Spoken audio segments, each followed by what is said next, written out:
Assalamualaikum warahmatullahi wabarakatuh. Perkenalkan, nama saya Novita Alfiana. Di video saya kali ini saya akan menjelaskan peranan sumber belajar dalam proses pembelajaran. Yang pertama, peranan sumber belajar dalam proses pembelajaran.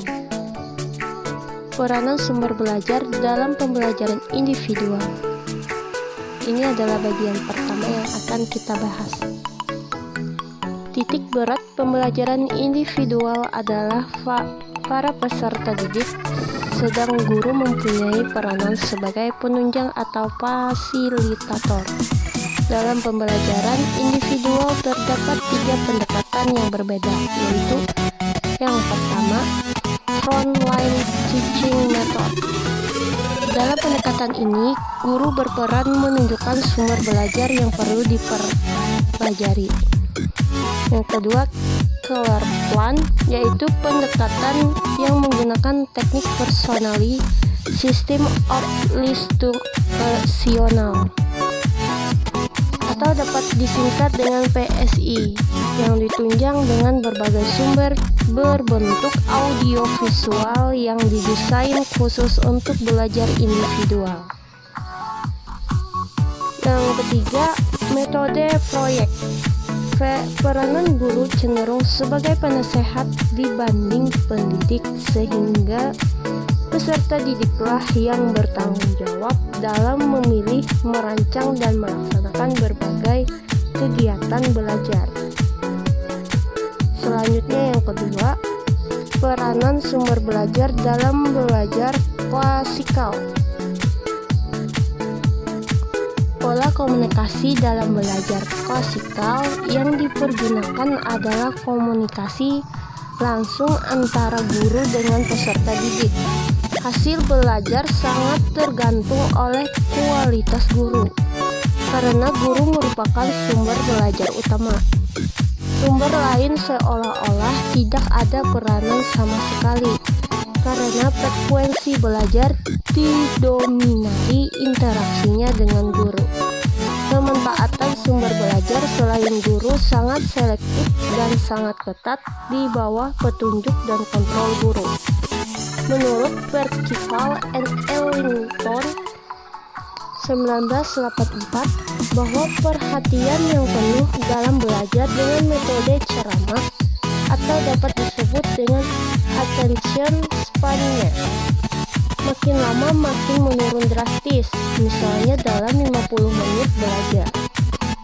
Maka pada awal belajar, attention span-nya berkisar antara 12-15 menit. Kemudian makin mendekati akhir pelajaran turun menjadi 3-5 menit. Di samping itu, British Audio Visual Association 1985 menyantumkan bahwa 75% pengetahuan diperoleh melalui indera penglihatan, 13% indera pendengaran, 16% indera sentuhan dan rabaan, dan 6% indera penciuman dan lidah. Masih dalam lanjutan peranan sumber belajar dalam belajar klasikal. Hasil penelitian yang dilakukan oleh perusahaan Sofocum Company di Amerika dalam studi tentang kemampuan manusia dalam menyimpan pesan adalah verbal atau tulisan 20%, audio saja 10%, visual saja 20%, audio visual 50%. Tetapi kalau proses belajar hanya menggunakan metode, yaitu dengan membaca saja, maka pengetahuan yang mengendap hanya 10%. Mendengarkan saja pengetahuan yang mengendap hanya 20%. Melihat saja pengetahuan yang mengendap bisa 50%, dan mengungkapkan sendiri pengetahuan yang mengendap bisa 80%. Mengungkapkan sendiri dan mengulang pada kesempatan lain 90%. Dari penjelasan tersebut di atas, bahwa guru harus pandai memilih dan mengkombinasikan metode pembelajaran dengan belajar yang ada. Selanjutnya yang terakhir yaitu peranan sumber belajar dalam belajar kelompok. Menurut Derek Routere dalam bukunya Education Technology in Curriculum Development 1982, menyajikan dua pola komunikasi yang secara umum ditetapkan dalam belajar, yaitu pola discussion atau dapat disebut dengan diskusi singkat dalam kemampuan yang diperoleh peserta didik untuk didiskusikan singkat sambil belajar. Sumber belajar yang digunakan adalah materi yang digunakan sebelumnya. Yang kedua, controlled discussion, yaitu diskusi di bawah kontrol guru. Sumber belajarnya antara lain adalah bab dari suatu buku, materi dari program audiovisual, atau masalah dalam praktek laboratorium. Yang ketiga, tutorial adalah belajar dengan guru pembimbing. Sumber belajarnya adalah masalah yang ditemui dalam belajar harian.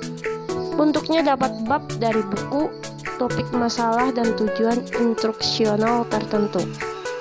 Selanjutnya, tim project atau tim proyek adalah suatu pendekatan kerjasama antara anggota kelompok dengan cara mengenai suatu proyek oleh tim. Selanjutnya, simulasi atau presentasi untuk menggambarkan keadaan yang sesungguhnya. Selanjutnya, micro teaching, yaitu proyek pembelajaran yang direkam melalui video. Selanjutnya yang terakhir self-help group, yaitu kelompok sendiri. Mungkin ini yang saya sampaikan, kurang dan lebihnya saya ucapkan terima kasih. Wassalamualaikum warahmatullahi wabarakatuh.